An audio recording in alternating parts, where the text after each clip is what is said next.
friends, I am Mr. Ravindra Bhalerao, and as usual I welcome you to my channel, that is English for Learners.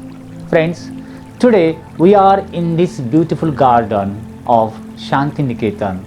So we are going to learn Rabindranath Tagore's one of the best poem, that is Where the Mind is Without Fear.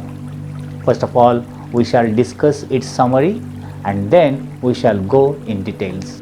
Where the Mind is Without Fear by Rabindranath Tagore is one of his vastly read and discussed poem.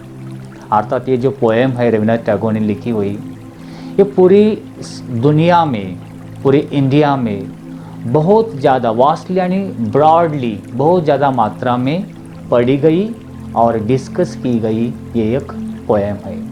It was originally compose in Bengali under the title of प्रार्थना meaning prayer. अर्थात रविन्द्रनाथ टैगोर ने ये poem originally Bengali language में compose की थी. उसका title तब प्रार्थना था, जिसका मीनिंग इंग्लिश में प्रेयर होता है. ठीक है. Later Tagore himself translated it in English and that translation appeared as poem 35 for his Nobel winning anthology. आणि बाद में क्या हुआ कि रविन्द्रनाथ टैगोर ने खुद ये पोएम इंग्लिश में ट्रांसलेट की और उन्हें जो नोबेल प्राइज़ लिटरेचर में मिला, इसके लिए वो जो collection, anthology means collection of poems, जिसका नाम बाद में गीतांजलि दिया, और जिस गीतांजलि के लिए उन्हें नोबेल प्राइज़ बाद में दिया गया. We shall discuss about this poem. अभी हम इस पोएम के बारे में थोड़ा सा डिस्कस करेंगे. Friends, when the poem was written, India was under the British rule. जब रविन्द्रनाथ टैगोर के द्वारा ये पोएम लिखी गई, तब हमारे कंट्री पर, देश पर अंग्रेज़ों का राज्य था. And people were eagerly waiting to get their freedom from the British rule. और तब उस ज़माने में जब ये पोएम लिखी गई तो लोग ईगरली, बहुत उत्सुकता से वेट कर रहे थे कि इस ब्रिटिश रूल से हमें कभी छुटकारा मिल जाए. So people very waiting for to get freedom from this British rule. The poem is written in the form of a prayer. ये जो कविता लिखी गई है एक प्रेयर के रूप में लिखी गई है. किसके लिए prayer? A prayer to the God almighty. Rabindranath Tagore ने यह कविता मानो कि वो गॉड, ईश्वर से प्रार्थना कर रहे हैं. किसके लिए प्रार्थना कर रहे हैं? क्यों प्रार्थना कर रहे?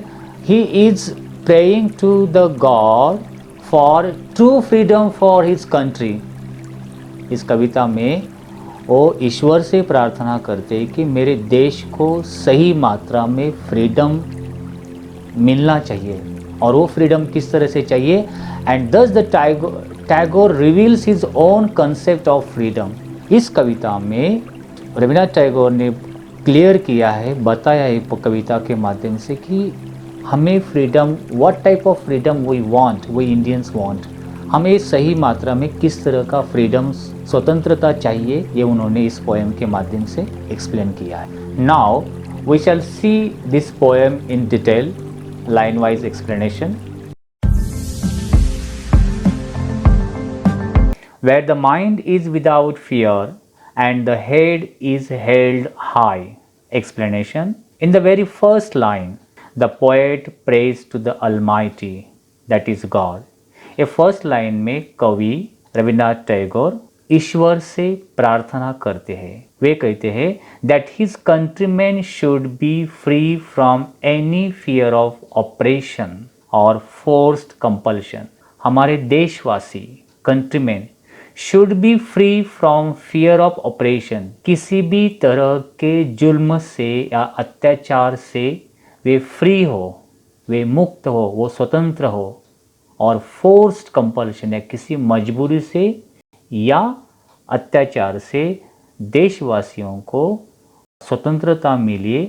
इसलिए the poet is praying to the God in this first line. He wishes that everyone in this country has his head held high in dignity. वे इच्छा व्यक्त करते हैं कि इस देश में हर एक व्यक्ति उसका sir, his head held high in dignity, इसका मतलब उसका सर शान से रिस्पेक्टफुली ऊंचा रहे. It means everyone should get respect.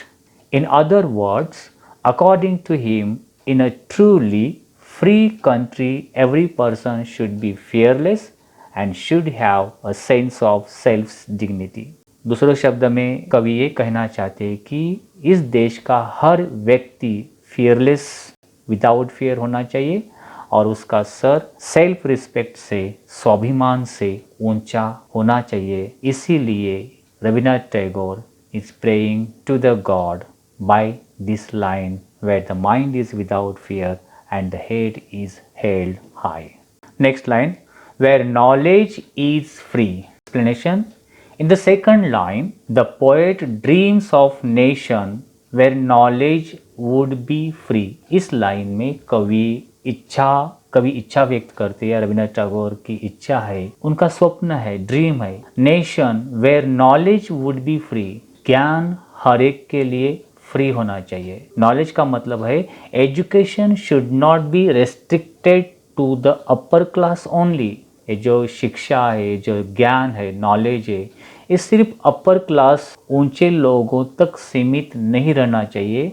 But everybody should be allowed to acquire knowledge. हर एक को ज्ञान, शिक्षा अक्वायर करने का, प्राप्त करने का हक होना चाहिए. Not only that, the children should learn freely from the nature and the world around them. और उनकी जो शिक्षा की डेफिनेशन थी कि बच्चों को शिक्षा नेचर से और पूरे वर्ल्ड के अनुभव से मिलनी चाहिए. So education should be free. Where the knowledge is free, education should be free. वो सब हमें मिलना चाहिए, हमारे देशवासियों को मिलना चाहिए. इसीलिए वे गॉड से प्रे करते हैं. Next lines, where the world has not been broken up into fragments by narrow domestic walls.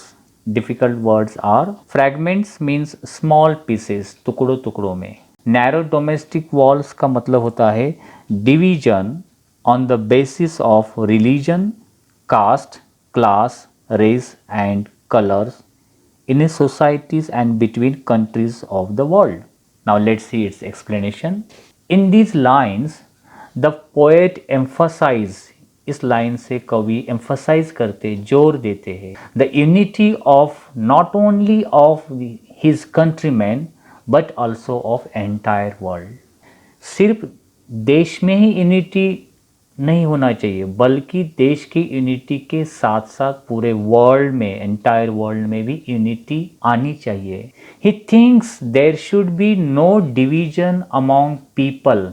वे कहते हैं कि लोगों में डिवीजन या भेदभाव नहीं होना चाहिए. किस आधार पर? Division among people based on their caste, उनके कास्ट को लेकर, जाति के आधार पर. क्रीड, पंथ या मजहब के आधार पर. कलर, रंग, रिलीजन, धर्म और अदर बेसलेस सुपरस्टिशन, या कोई जिसका कोई बेस नहीं, ऐसे सुपरस्टिशन जो अंधविश्वास के आधार पर लोगों में भेदभाव नहीं होना चाहिए. और इसमें पूरे देश का या वर्ल्ड का टुकड़ों में बंटना नहीं चाहिए. In other words, prejudices and superstitions should not be divide the people in groups and break their unity.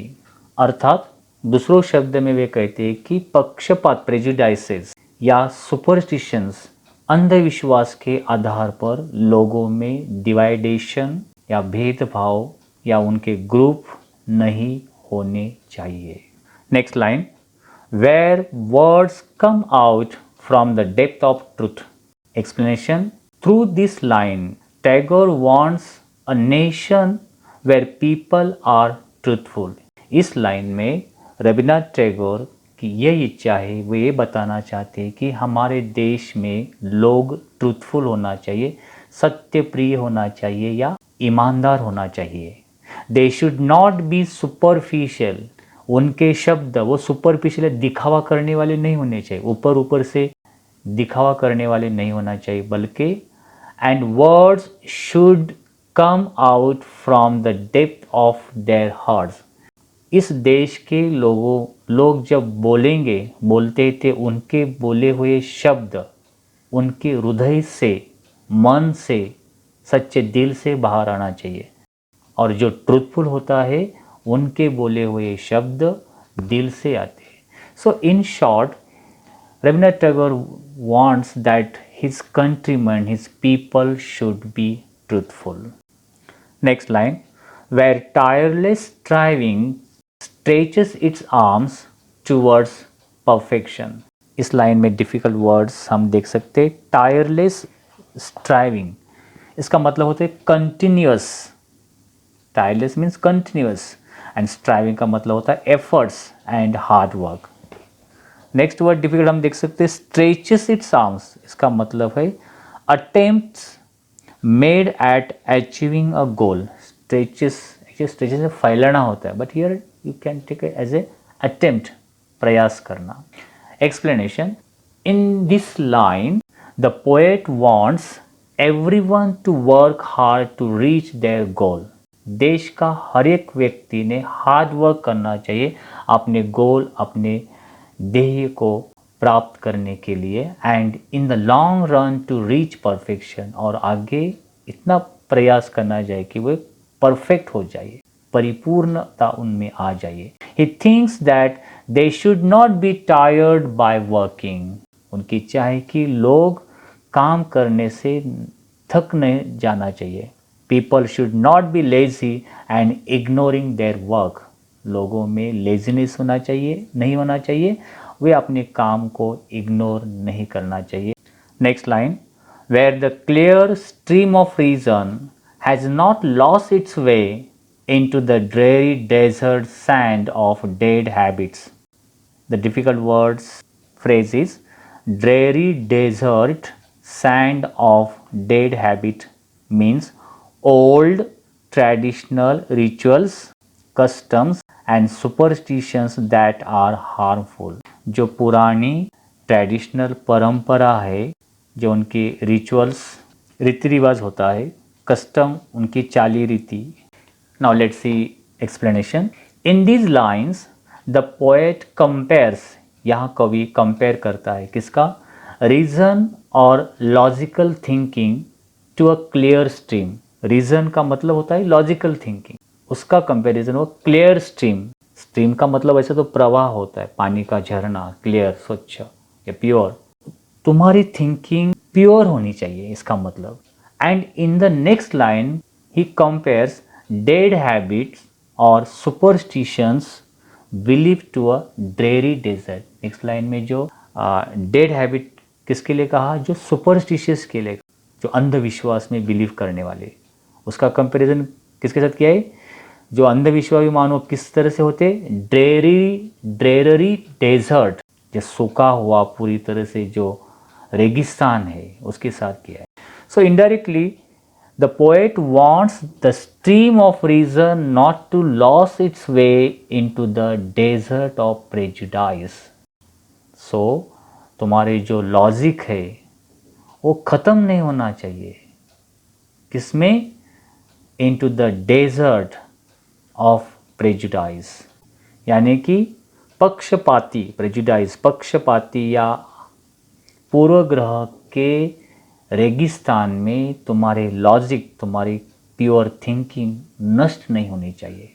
In short, people's thought should be monitored by rational thinking. लोगों के विचारों पर किसका प्रभाव होना चाहिए? रैशनल थिंकिंग का, तर्क संगत विचारों का प्रभाव होना चाहिए। नॉट बाय सुपरस्टिशन, उन पर सुपरस्टिशन का प्रभाव नहीं होना चाहिए। Logic should rule over old baseless beliefs, जो हमारे, जिनका कोई आधार नहीं है, ऐसे जो बिलीफ्स है, जो हमारी सोच है, उस पर लॉजिक, जो तुम्हारे तर्क है, वो हावी होना चाहिए, वो ज़्यादा होनी चाहिए। Next line, where the mind is led forward by thee into ever widening thought and action. Thee means you. ये वर्ड गॉड के लिए आया है। Explanation, In these lines, poet wishes his countrymen to be progressive and broad-minded. Mind is led forward into ever-widening. मतलब क्या? Countrymen, people should be progressive and broad-minded. वो progressive होने चाहिए, बड़ी सोच वाले होने चाहिए. He wants, poet wants that their minds are led forward to ever widening thoughts and action by the Almighty. कवि Almighty गॉड से प्रे करते हैं, प्रार्थना करते हैं कि हमारे लोगों को ऐसे विचार दो कि जिसे वो ब्रॉड माइंडेड हो या progressive. In short, we should be open minded and do something unusual और एक्स्ट्राऑर्डिनरी. शॉर्ट में वे ये कहना चाहते हैं कि हम सब ओपन माइंडेड होना चाहिए और कुछ अनयूजुअल और एक्स्ट्राऑर्डिनरी सोच हमारी होनी चाहिए. Overcoming the narrowness of mind. छोटी सोच वाले जो विचार है इस पर हावी होना चाहिए, इससे परे दूर होना चाहिए, ब्रॉड माइंडेड होना चाहिए. Next line. Into that heaven of freedom my father let my country awake. Difficult word is here. Heaven of freedom means condition of total freedom of good thoughts, good words and good deeds. See the explanation. In the final line of this poem, the poet addresses the God as father. इस last के line में कवि God से address करते हैं, बोलते हैं, उन्हें एज ए फादर, उनको फादर मानते हैं, पिता समान मानते हैं. He asks him to awaken his country. वो गॉड से बोलते हैं कि मेरे देश को जागृत करो, उठाओ. Awaken his country into such a heaven of freedom. कैसे जगह पे ले जाओ हमारे कंट्री को? हेवन ऑफ फ्रीडम, स्वतंत्रता का स्वर्ग होना चाहिए हमारा देश. Where the above conditions is met and everything is good, everyone should be free. ऐसे हेवन ऑफ फ्रीडम में जहाँ पर टोटल फ्रीडम हो, गुड थॉट्स हो, गुड वर्ड्स हो, good action. To make it clear the poet prays to the almighty to raise और lift, कि लोगों को लिफ्ट करो, अवेक करो his country to such heights, ऐसे ऊंचाई पर लेके जाओ where freedom would be realise at its best, जहाँ पर फ्रीडम का रियलाइज हो, फील हो कि ये बहुत बेस्ट है. अ हेवन ऑफ फ्रीडम जिसे हमें कहते हैं. In turn he is actually praying that God awakens his countryman, कि गॉड हमारे कंट्रीमैन को, हमारे देश को अवेकन कर दे, so that they come out from the darkness of ignorance, prejudice, disunity and all other evils. So awaken हो जाने से, जागरूक होने जाने से, freedom of heaven of freedom में जाने से कि लोग किससे छुटकारा पाएंगे? डार्कनेस ऑफ इग्नोरेंस, अज्ञानता के अंधकार से छुटकारा, prejudice, disunity and all other evils, जो बुरे जो सोच है इससे सबसे छुटकारा मिली. Friends, I hope you might have liked this video. If you liked it, please share it. If you have any suggestions for me, please write in comment box. Wish you good day. Take care. Thank you very much.